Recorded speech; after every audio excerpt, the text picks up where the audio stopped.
C'est aujourd'hui que commence la grande neuvaine de Noël. Je tâcherai de la passer avec la plus grande ferveur, car c'est sur mes dispositions que le cœur du divin enfant Jésus et celui de Marie régleront en ce jour l'abondance de leur grâce. Jésus-Christ lui-même fit connaître un jour à sainte Gertrude combien il agréait cette préparation à la grande solennité de sa naissance. Il lui fit voir les actes de vertu pratiqués pendant ces jours, comme autant de pierres précieuses dont il voulait composer une couronne de gloire pour ceux qui honoreraient ainsi sa nativité. En faisant avec piété cette neuvaine, et en m'efforçant de la sanctifier par des prières et des actes de vertu, je peux gagner chaque jour 300 jours d'indulgence, et l'indulgence plénière le jour de Noël ou un jour de l'octave. En m'approchant des sacrements de pénitence et d'Eucharistie, et en priant selon l'intention du souverain pontife. Pie VIII a permis même de faire cette confession et cette communion un jour de la neuvaine préparatoire. Voici les pratiques et les actes de vertu auxquels je pourrais m'exercer. Le premier. Chaque jour, je réciterai 9 Ave Maria pour honorer les 9 mois que Jésus a passés dans le sein de Marie.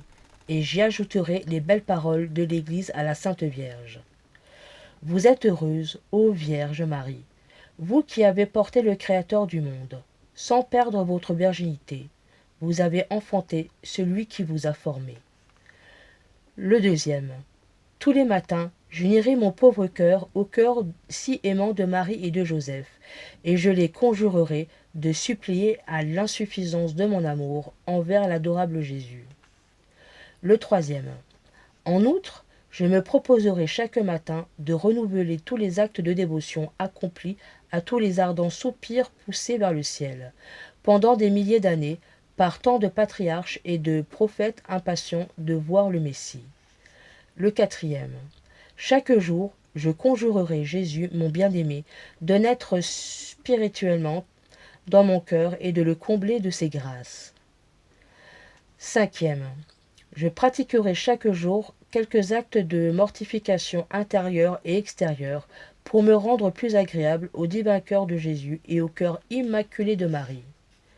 Sixième. Pendant cette neuvaine, je tâcherai de vivre dans un grand recueillement et, s'il le peut, dans une sorte de retraite, mais sans nuire à l'accomplissement de mes devoirs. Septième. Par-dessus tout, j'éviterai soigneusement toute faute de propos délibérés et toute infidélité volontaire à la grâce. Si je suis fidèle à ces pratiques et à ces actes de vertu, cette neuvaine sera pour moi un temps de grâce et de salut. Et le jour de Noël, j'aurai part aux bénédictions abondantes que Jésus et Marie répondent en cette solennité sur les âmes naissantes disposées. Ainsi je l'espère. Amen.